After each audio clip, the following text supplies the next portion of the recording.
சுச்சுவேஷனில் கர்த்தர் உங்களை வைக்கிறாருன்னா, ஒரு நெருக்கடியான நிலை, ஒரு கஷ்டம், ஒரு சூழ்நிலை மோசம்னா விசுவாசிக்க பழகு.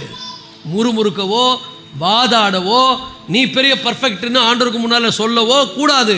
நீங்கள் ரொம்ப நல்லவர் ஆண்டவரை ஏதோ கற்றுத்தர வர விரும்புறீங்க, அருமையான நேரம், இந்த நேரத்தில் நான் கற்றுக்குவேன் இல்லையா, டக்குன்னு கற்றுக்கினா பாருங்கள் எல்லாமே மாறிடும். பொறுமையாக இருங்க. பக்கத்தில் பார்த்து சொல்லுங்க, கஷ்டம் வந்தா கலங்காத, எல்லாத்துக்கும் மேலே புலம்பாத, விசுவாசி.